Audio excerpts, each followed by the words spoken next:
Good morning વિદ્યાર્થી મિત્રો. છેલ્લા વિડીયોની અંદર આપણે પૂર્ણ વર્તમાન કાળ વિશે થોડી ચર્ચા કરેલી. છેલ્લે એવી ચર્ચા કરેલી કે હમણાં જ થોડા સમય પહેલાં કોઈ ક્રિયા પૂર્ણ થઈ ગઈ છે, પરંતુ અત્યારે માત્ર તેની અસર જોવા મળે છે, જેને આપણે પૂર્ણ વર્તમાન કાળ કહીએ છીએ. ત્યાર પછી આપણે કીધું હતું કે પૂર્ણ વર્તમાન કાળની નિશાની તરીકે સિન્સ અને ફોર જેવા સંયોજકો વપરાય છે. એમાંથી સિન્સ એ ચોક્કસ સમય દર્શાવે છે, જ્યારે ફોર એ અચોક્કસ સમય દર્શાવે છે. સિન્સ પછી કઈ કઈ વસ્તુઓ હોય એમની આપણે ચર્ચા કરેલી કે સિન્સ પછી કોઈ પણ સાલ હોય, મહિનાનું નામ હોય, કોઈ વારનું નામ હોય કે પછી ઘડિયાળનો સમય હોય. ત્યાર પછી બીજો પોઈન્ટ જોઈએ તો કે સિન્સ પછી કોઈ ચોક્કસ ઘટના કે પ્રસંગ પણ હોઈ શકે છે. અને ત્યાર પછી સિન્સ પછી સાદા ભૂતકાળનું વાક્ય હોઈ શકે છે, જ્યારે ફોર પછી સાદા ભૂતકાળનું વાક્ય હોતું નથી. ત્યાર પછી ફોર પછી કોઈ સંખ્યા દર્શાવેલી હોય, 1 2 3 4 5, પછી દિવસ, મહિનો, વર્ષ, કલાક, મિનિટ વગેરે, આ બધું જ હોઈ શકે છે. ત્યાર પછી આજે આપણે પૂર્ણ વર્તમાન કાળની વાક્ય રચનાઓ જોઈએ છીએ. હવે જેવી રીતે માત્ર સાદા કાળ હોય એમાં જ 3 પ્રકારના વાક્યો બને છે: ટુ બી, ટુ હેવ અને વર્બ. ચાલુ કાળ કે પછી પૂર્ણ કાળ હોય ત્યારે 3 પ્રકારના વાક્યો બનતા નથી, માત્ર વર્બવાળું જ વાક્ય બને છે. તો પહેલાં જોઈએ એની વાક્ય રચના.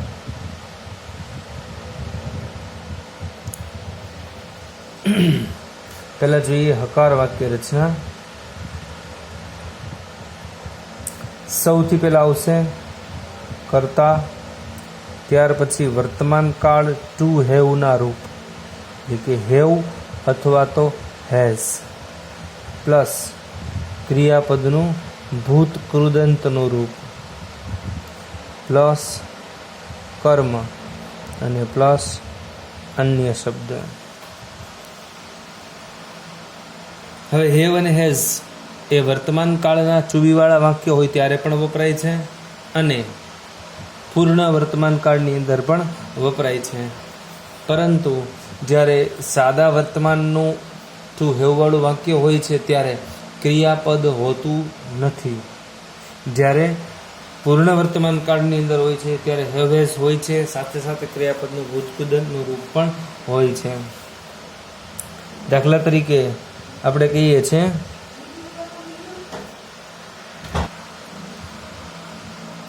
એક ઉદાહરણ જોઈએ.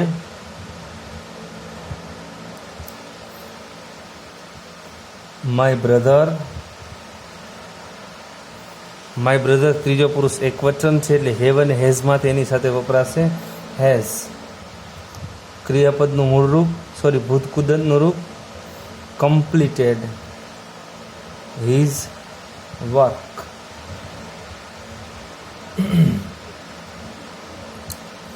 મારા ભાઈએ તેનું હોમવર્ક પૂર્ણ કરી દીધું છે. હોમવર્ક પૂરી કરવાની ક્રિયા પૂર્ણ થઈ ગઈ છે. જો હેવ અને હેઝ જોઈએ એટલે માત્ર સાદો વર્તમાન કાળ હોય એવું જરૂરી નથી. હા, એ વાત પાકી કે હેવ અને હેઝ હોય એટલે વર્તમાન કાળ હોય, પરંતુ માત્ર હેવ અને હેઝ હોય અને પછી તરત જ સીધું કર્મ હોય, ક્રિયાપદ ન હોય, તો એ સાદો વર્તમાન કાળ થશે. અને હેવ કે હેઝ પછી ક્રિયાપદનું ભૂતકૃદંતનું રૂપ આપેલું હોય તો એ પૂર્ણ કાળ બનશે, એટલે કે પૂર્ણ વર્તમાન કાળ થશે. આની જ નકાર વાક્ય રચના જોઈએ તો સૌથી પહેલાં જોશે કર્તા, ત્યાર પછી હેવ અથવા તો હેઝ પ્લસ નકાર છે એટલે નોટ. હવે અહીંયા ખાસ ધ્યાન રાખવાનું કે અત્યાર સુધી આપણે જે સાદા કાળ જોયેલા હતા એ સાદા કાળની અંદર જ્યારે નકાર વાક્ય બનાવીએ ત્યારે સહાયકારક ક્રિયાપદ ડુ અથવા તો ડઝ અને ભૂતકાળ હોય તો ડીડની જરૂરિયાત પડે છે. તો વર્તમાન કાળનું હકાર વાક્ય હોય ત્યારે મૂળરૂપ અથવા તો એસ કે એસ વાળું રૂપ વપરાય છે. અને ભૂતકાળ હોય તો ઈડી કે અનિયમિત રૂપ વપરાય છે. પરંતુ એનું નકાર કે પ્રશ્નાર્થ બનાવીએ છીએ ત્યારે ડુ ડઝ અને ડીડ સાથે ક્રિયાપદનું મૂળ રૂપ વપરાય છે. પરંતુ ચાલુ કાળ અને પૂર્ણકાળ આ બંને કાળની અંદર હકાર, નકાર અને પ્રશ્નાર્થ એની અંદર એક જ સરખા ક્રિયાપદ રહે છે. એટલે કે હકાર વાક્ય હોય તો ચાલુ કાળની વાત કરીએ તો હકાર વાક્ય હોય તો ક્રિયાપદનું આઈએનજી વાળું રૂપ હોય, નકાર હોય તો આઈએનજી જ હોય અને પ્રશ્નાર્થ હોય તો પણ આઈએનજી જ હોય છે. એવી રીતે પૂર્ણકાળની અંદર હકાર હોય તો ભૂતકૃદંતનું રૂપ હોય, નકાર હોય તો પણ ભૂતકૃદંત અને પ્રશ્નાર્થમાં પણ ભૂતકૃદંત જ રહે છે. એટલે અહીંયા મૂળ રૂપ થશે નહીં, એનું ખાસ ધ્યાન રાખવાનું. એટલે હેવ હેઝ નોટ પ્લસ ક્રિયાપદનું ભૂતકૃદંતનું રૂપ પ્લસ કર્મ અને પ્લસ અન્ય શબ્દ. ઉપરનું વાક્ય એનું નકાર વાક્ય બનાવીએ કે મારા ભાઈએ હજુ સુધી તેનું હોમવર્ક પૂર્ણ કર્યું નથી. તો થશે માય બ્રધર હેઝ, નકાર છે એટલે નોટ, ભૂતકૃદંતનું રૂપ કમ્પ્લીટેડ હિઝ વર્ક યેટ, એટલે હજુ સુધી મારા ભાઈએ હજુ સુધી તેનું હોમવર્ક પૂર્ણ કરેલું નથી. ઉપરનું વાક્ય છે એનું જ પ્રશ્નાર્થ વાક્ય રચના જોઈએ તો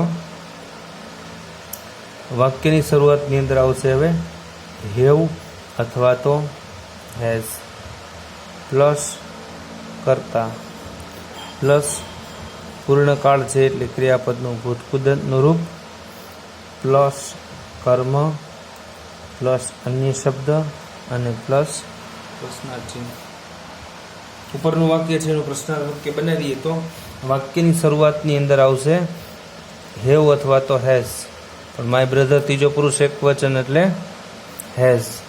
હેઝ માય બ્રધર, ભૂતકૃદંતનું રૂપ કમ્પ્લીટેડ હિઝ વર્ક યેટ, શું હજુ સુધી મારા ભાઈએ તેનું હોમવર્ક પૂર્ણ કરી લીધું છે. પ્રશ્નાર્થ વાક્ય છે કરી લીધું છે. આ થઈ એમની હકાર, નકાર અને પ્રશ્નાર્થ વાક્ય રચના. હવે સાથે સાથે એ પણ સમજૂતી મેળવી લઈએ છીએ કે આ ઉપરાંત કેટલીક વખત પૂર્ણ વર્તમાન કાળના વાક્યની સાથે સો, બીકોઝ અને એઝ વગેરે જેવા સંયોજકોથી જોડાયેલું સાદો વર્તમાન કાળ અથવા તો આ સંયોજક સાથે સાદો વર્તમાન કાળ અથવા તો ચાલુ વર્તમાન કાળનું વાક્ય પણ હોઈ શકે છે.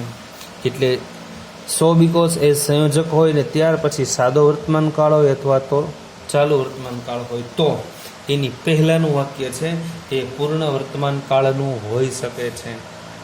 ઘણી વખતે તમને જે એડિટિંગની ખાલી જગ્યાઓ પૂછાય છે ત્યારે અમુક એવી ચોક્કસ નિશાનીઓ ન પણ આપેલી હોય તો પછી ત્યારે તમને પ્રશ્ન થાય કે આમાં ખબર કેવી રીતે પડે કે આ વાક્ય કયા કાળનું છે. પણ આવી નાની નાની ટિપ્સ પણ તમને યાદ હોવી જોઈએ કે સો, બીકોઝ અને એઝ હોય અને ત્યાર પછીનું વાક્ય સાદો વર્તમાન કાળ અથવા તો ચાલુ વર્તમાન કાળ હોય તો એની પહેલાંનું વાક્ય છે એ પૂર્ણ વર્તમાન કાળનું હોય છે. દાખલા તરીકે ઉદાહરણ જોઈએ. My friend has failed in the SSC exam. મારો મિત્ર એસએસસીની પરીક્ષામાં નપાસ થયો છે. સો તેથી હી ઇઝ ક્રાઇંગ, તેથી તે રડી રહ્યો છે. તો માય ફ્રેન્ડ હેઝ ફેલ્ડ થયો પૂર્ણ વર્તમાન કાળ, ત્યાર પછી સો સંયોજક અને ત્યાર પછીનું વાક્ય ઇઝ ક્રાઇંગ એટલે ચાલુ વર્તમાન કાળ.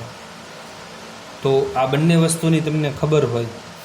પહેલું વાક્ય આપેલું છે સંયોજક તરીકે સો આપેલું છે અને આ જગ્યાએ ખાલી જગ્યા હોય તો ખબર પડી જવી જોઈએ કે પૂર્ણ વર્તમાન કાળ સંયોજક સો, તો ત્યાર પછી ચાલુ વર્તમાન કાળ હોય, અથવા તો એથી ઉલટું હોય, આ જગ્યાએ ખાલી જગ્યા આપેલી હોય, પછી સો સંયોજક છે, ત્યાર પછી ચાલુ વર્તમાન કાળનું વાક્ય આપેલું છે, તો એની પહેલાં પૂર્ણ વર્તમાન કાળ જ હોય, એ તમને ખબર હોવી જોઈએ. ત્યાર પછી હજુ એક ઉદાહરણ જોઈએ. દાખલા તરીકે Maulik has met with an accident. મૌલિકનો અકસ્માત થયો છે. So he is in the hospital. મૌલિકનો અકસ્માત થયો છે, તેથી તે હોસ્પિટલમાં છે. તો હેઝ મેટ પૂર્ણ વર્તમાન કાળ, સો સંયોજક અને ઇઝ સાદા વર્તમાન કાળનું ટુ બી વાળું વાક્ય છે. જો વર્બ વાળું વાક્ય નથી, સાદા વર્તમાન કાળનું ટુ બી વાળું છે. વર્બ વાળું પણ હોઈ શકે છે.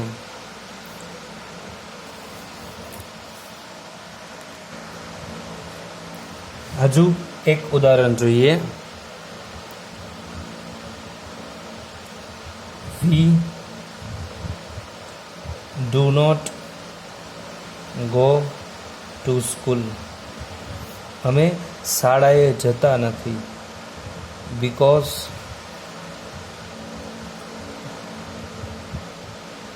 government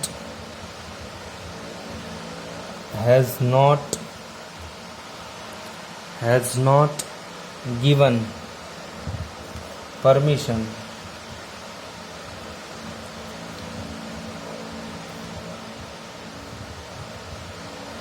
to open school. અમે શાળાએ જઈ શકતા નથી કારણ કે સરકારે શાળાઓ શરૂ કરવાની મંજૂરી આપેલી નથી. તો પેલું વાક્ય થયું ડુ નોટ ગો, સાદા વર્તમાન કાળનું વર્બવાળું નકાર વાક્ય છે. બીકોઝ સંયોજકથી જોડાયેલું વાક્ય છે. અને ત્યાર પછી હેઝ નોટ ગિવન પૂર્ણ વર્તમાન કાળનું નકાર વાક્ય છે. આમ પણ હોઈ શકે છે. હજુ એક ઉદાહરણ જોઈએ.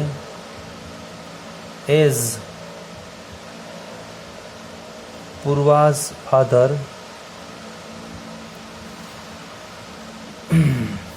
is infected from COVID-19. પૂર્વના પિતાજી એ COVID-19ના ચેપગ્રસ્ત હોવાથી I have not met her for a month. પૂર્વાના પિતાજી એ COVID-19થી ચેપગ્રસ્ત હોવાથી હું તેણીને 1 મહિનાથી મળી નથી અથવા મળ્યો નથી. તો અહીંયા એઝ સંયોજક, ત્યાર પછી ઇઝ ઇન્ફેક્ટેડ સાદો વર્તમાન કાળ ટુ બી વાળું વાક્ય છે. અને ત્યાર પછી આઈ હેવ નોટ મેટ એ શું થશે?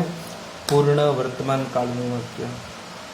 આ ઉપરાંત એવું પણ હોઈ શકે છે કેટલીક વખત લેટ્સ વાળું વાક્ય અથવા તો મોડેલ ઓક્ઝિલરીઝ જેને કે MA can, could, may, might, should, would વગેરે મોડેલ ઓક્ઝિલરી વાળું વાક્ય પણ પૂર્ણ વર્તમાન કાળની સાથે હોઈ શકે છે. જોઈએ એક ઉદાહરણ.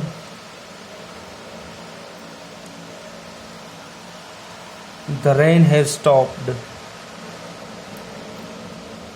The rain has stopped. વરસાદ બંધ થઈ ગયો છે. Let's start our game. ચાલો આપણે રમત શરૂ કરીએ.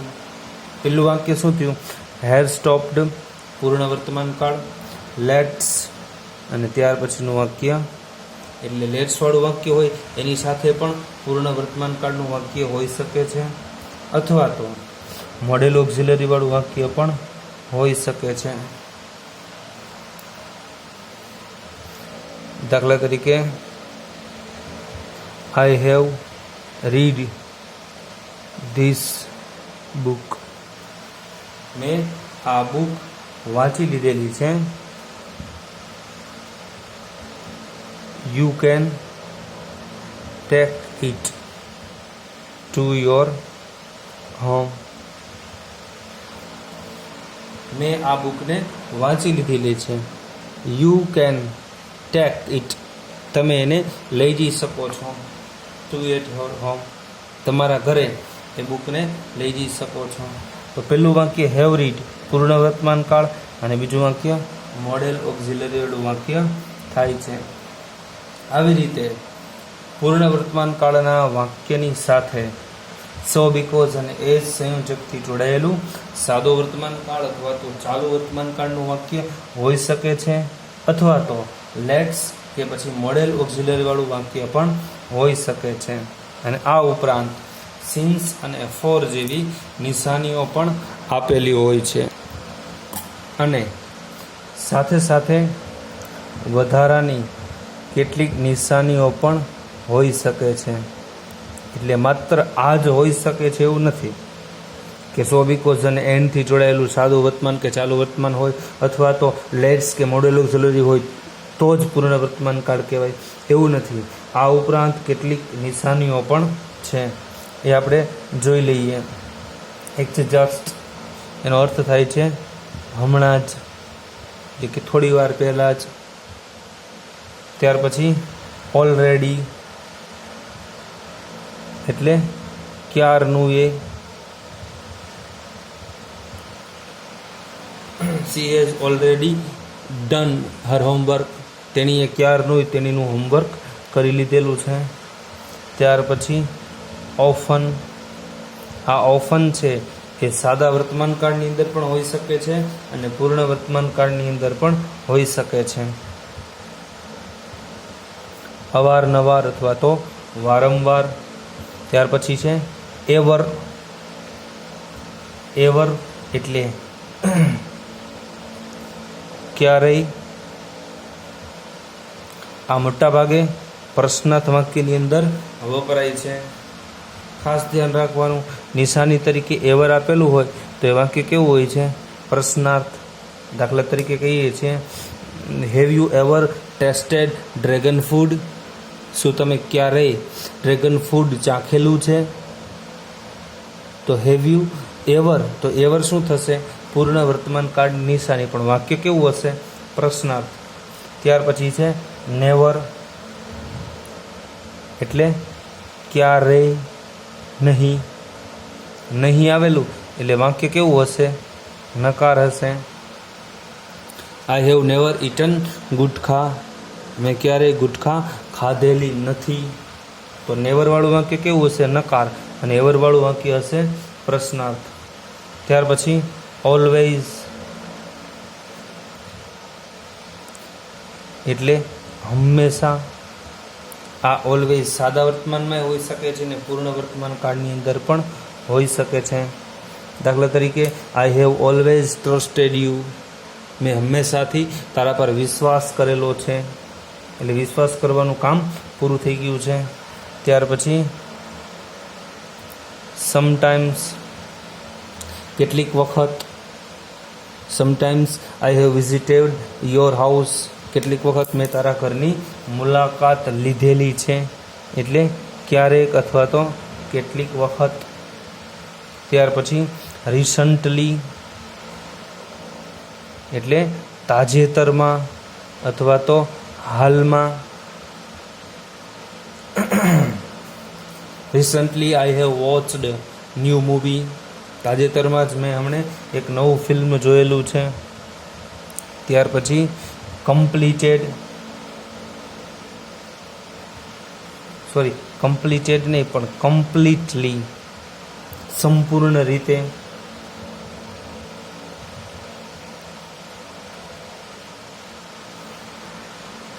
શી has finished her work completely, તેની એ પૂર્ણ રીતે તેનું કામ પૂર્ણ કરી નાખેલું છે. ત્યાર પછી યેટ એટલે હજુ સુધી, મોટાભાગે નકાર વાક્યની અંદર વપરાય છે. She has not completed her work yet, તેની હજુ સુધી તેનું કામ પૂર્ણ કર્યું નથી. ત્યાર પછી સો ફાર એટલે પણ હજુ સુધી અથવા તો અત્યાર સુધી. નવમા ધોરણની અંદર તમે ડાયરેક્ટ અને ઇનડાયરેક્ટ સ્પીચની અંદર શીખી ગયા હશો. સો ફાર એટલે અત્યાર સુધી, એનું ઇનડાયરેક્ટ સ્પીચમાં થઈ જશે ટીલ ધેટ ટાઈમ, તે સમય સુધી. ત્યાર પછી લેટલી એટલે મોડેથી. આપણે કહી શકીએ my friend has informed me for his birthday લેટલી, મારા મિત્રે મોડેથી તેના જન્મદિવસની મને જાણ કરેલી છે. ત્યાર પછી જસ્ટ નાવ એટલે હમણાં જ, થોડી વાર પહેલાં જ. ખાલી નાવ હોય તો એ ચાલુ વર્તમાનકાળ થશે, પણ જસ્ટ નાવ હોય તો પૂર્ણ વર્તમાનકાળ થશે. ત્યાર પછી આપણે શરૂઆતમાં જ ચર્ચા કરેલી હતી એ સિન્સ અથવા તો ફોર, એ બંનેનો મતલબ થાય છે થી. સિન્સ ચોક્કસ સમય ને ફોર અચોક્કસ સમય. પછી જો પ્રશ્નાર્થ વાક્ય હોય તો વપરાશે સિન્સ વેન એટલે ક્યારથી. Since when have you not visited Morbi, તમે ક્યારથી મોરબીની મુલાકાત નથી લીધેલી. પ્રશ્નાર્થ વાક્ય હોય ત્યારે સિન્સ વેન વપરાશે. એવી રીતે હાઉ લોંગ એટલે કેટલા લાંબા સમય સુધી. આ ચોક્કસ સમય બતાવે છે અને હાઉ લોંગ અચોક્કસ સમય બતાવે છે. એટલે હાઉ લોંગથી પ્રશ્ન પૂછેલો હોય તો ત્યારે તમારે જવાબ ફોરથી આપવો પડશે, અને સિન્સ વેનથી પ્રશ્ન પૂછ્યો હોય ત્યારે જવાબ સિન્સથી આપવો પડશે. આપણે જાણીએ છીએ સિન્સ હોય ત્યારે ફંક્શન કયું વપરાશે? Point of time. અને ફોર હોય ત્યારે ડ્યુરેશન ઓફ ટાઈમ. એટલે જો સિન્સ વેનથી પ્રશ્નાર્થ વાક્ય હોય તોય ફંક્શન કયું વપરાશે?